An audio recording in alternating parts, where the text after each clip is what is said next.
Welcome to Doubleheader Monday. I've had the idea for both of these for a while, so we'll just do both in the same night. But what if I told you that stopping the sovereign citizen movement is not going to be done by any of the sovereign citizen social media channels, especially here on YouTube? Now, what do you mean? And let me explain.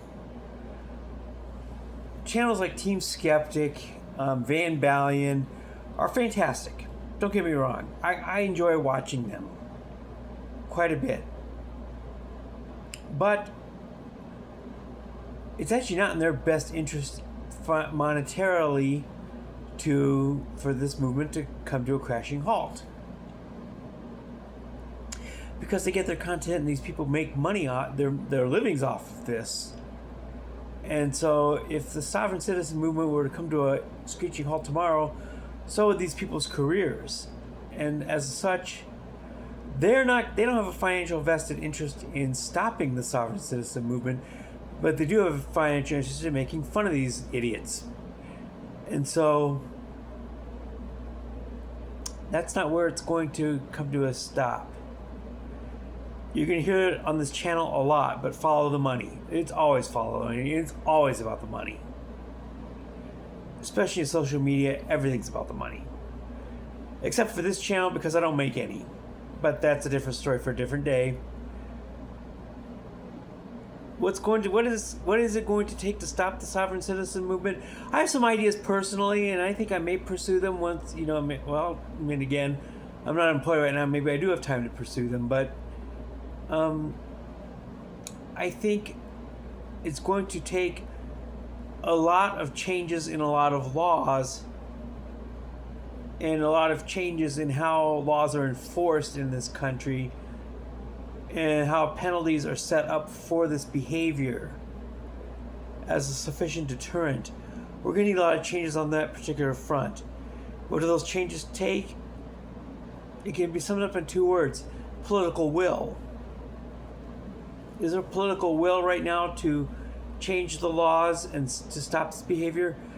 Not really, but I think there should be. And I'll tell you why. The channel Sergeant Christopher Curtis, he's mentioned this before. And as far as this particular issue is concerned, I think he's kind of on the fence. Financially, of course, these morons provide him content for him to be monetized and to make an income off of this. But on the flip side, having been a police sergeant himself for some of the largest police departments in the country, including Las Vegas, as is mentioned before, he also has a personal interest in stopping this contagion, as he calls it. Because a lot of his, former cohorts and peers suffer a lot of aggravation in dealing with these clowns. And I think he has a personal interest in stopping this, but political will would have to exist. And I think I know where political will have to come from and for why. And Sergeant Curtis has discussed this a few times on his channel. The resources that are wasted on these people in terms of multiple officers on scenes. The smaller departments have a harder time with this.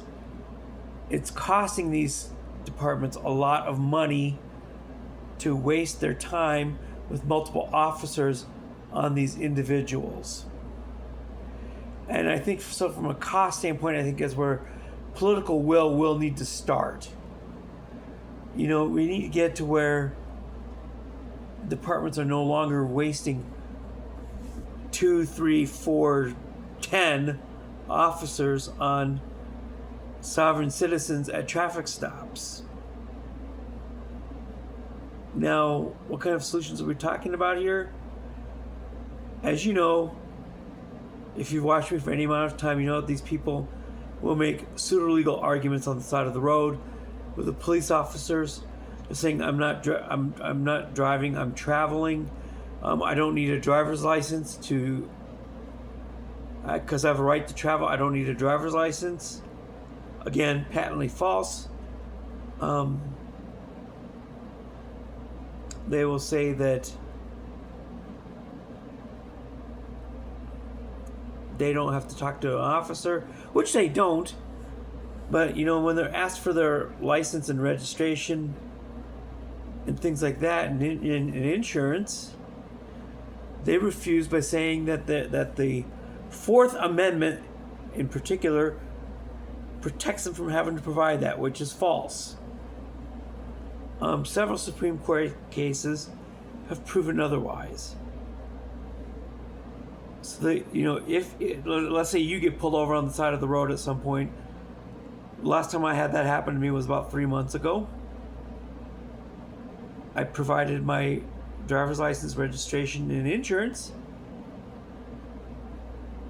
It was a semi-rural area in Anoka County, Minnesota, which is mostly an urban county, but there are northern stretches of it that are rural. It was definitely on the back roads. My taillights were out.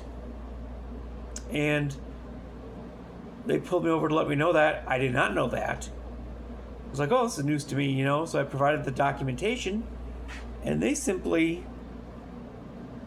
officer simply gave me what was called a fix-it ticket. Now, if this is a sovereign citizen, it goes sideways in about 2 seconds. I'm not driving, I'm traveling. I don't need to produce this, license, registration. You're violating my Fourth Amendment rights. I'm pleading the Fifth Amendment.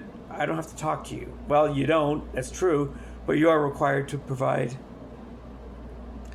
license, insurance, and registration whenever a police officer requests it. Also, if you're ordered out of the vehicle when you start this crap, you are required to exit the vehicle if you're ordered by an officer. There's a Supreme Court case that addresses this, which is called Pennsylvania versus Mims. If you are ordered out of a vehicle by a police officer, you have to get out. Sovereign citizens, again, will always say that they don't have to exit the vehicle. I've even seen one absolutely ludicrous case not too long ago on Sergeant Curtis's channel where the guy ordered $10,000 to see his license, which again, the Supreme Court says that you do have to show this upon lawful order to present it, and nothing is mentioned, of course, about any monetary compensation. So back to the point of this video. How does it get stopped? Well, one simple idea I probably will pursue with my local legislators. As I said at the start, many of these stops have several officers that are dispatched us, which means that we're wasting exaggerated amounts of time and resources. These officers could be on a domestic violence call instead of dealing with this pseudo-legal garbage. One law that I would have in mind would mandate that an officer who's confronted with any of these sovereign citizen arguments immediately has to arrest the violator of the law. It would make it illegal. It would actually make it illegal to present sovereign citizen arguments on the side of the road or in a courtroom. They will present these arguments on the side of the road because they cannot win in a courtroom, but they'll do it in a courtroom anyway. They will present these driving, not traveling pseudo-legal arguments saying that the rights are being violated either on the side of the road or in a courtroom. But if it's on the side of the road, in a courtroom, that's already accounted for, and you have one judge and maybe a few jury members. But on the side of the road, usually when the sovereign citizen arguments come out, a lot of times what the initiating officer will do is they will do what's called roll code, which means that they will request that as many officers as possible roll towards them as backup, which this backup does come in handy when it comes time to order them out of the vehicle for failing to exit the vehicle. Obviously, you want more than one officer there to physically remove somebody from a vehicle, to break windows, the people who make the most money off the sovereign citizen movement are not Sergeant Curtis or Team Skeptic or Van Balian. It's Safelite Auto Glass.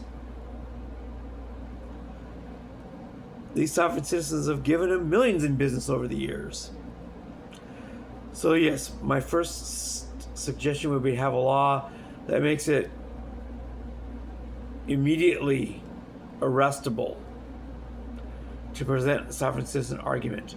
This will cut down on the amount of time wasted on these stops and the number of officers utilized. You might get 1 or 2 backups to help with the physical removal of the SovCit from the vehicle. I also would like to make it illegal to present these arguments in a court of law.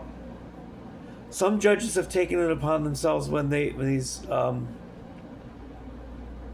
arguments are presented to cite them for contempt of court. Judge Cedric Simpson in Ann Arbor, Michigan is a great example of this.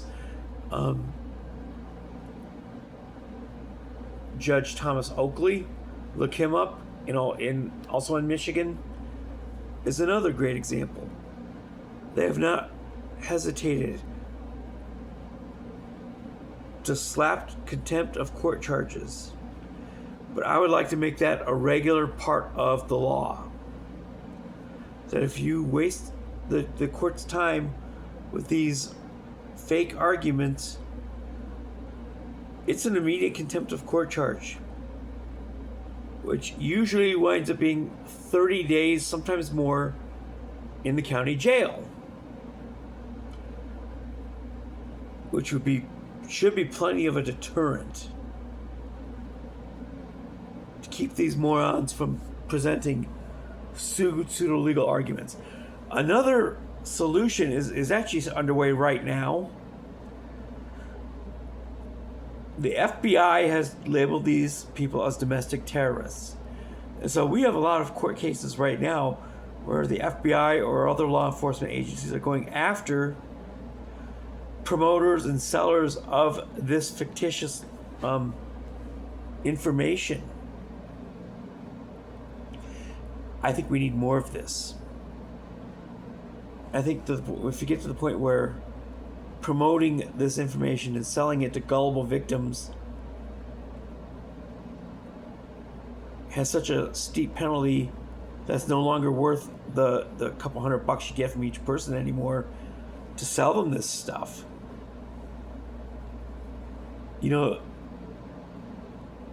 Jail and prison can be an incredible deterrent. It's not necessarily a deterrent for some of the more serious crimes out there, but for stuff like this it can be, because the reward is a lot less than the risk. Do these people want to spend months in jail? 30 days in jail? 60 days in jail?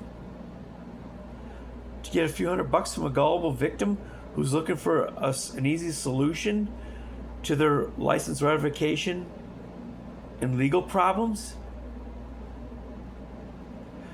This problem isn't so big that some simple deterrents like this won't reduce it, and which will then in turn save city, county, and state governments probably millions of dollars per year on the amount of resources that they are wasting on these people. So that, I believe, is where the solutions are at. It's not going to be with the channels right now that are making fun or poking fun at these people. Although I enjoy it. I really want them to keep going. But I don't think they're going to solve the problem either, nor do I think they are capable of solving that problem. Nor do I think that they're going to necessarily be interested in solving the problem. Because again, they make a living off of this. You follow the money, but I don't think they're being nefarious. I certainly don't think that they're making this problem any worse. I don't think these people like to be on social media. I wouldn't. I think embarrassment can go a long way. But that's not where the problems are going to be solved. It's going to be with political will, changing the laws, and making the penalties much worse than the rewards. Risk-reward factor. So that's my rant for the night. You can tell I had a lot on my mind with this one for several days before I got into it, but that's it. I'm done for now. So there it is. What have I told you? The sovereign citizen movement is not going to be solved by the channels that ridicule it at present. Again, follow the money. This was a fun doubleheader night for Monday, so I will see you guys tomorrow. It'll be Tuesday, and peace out, homies.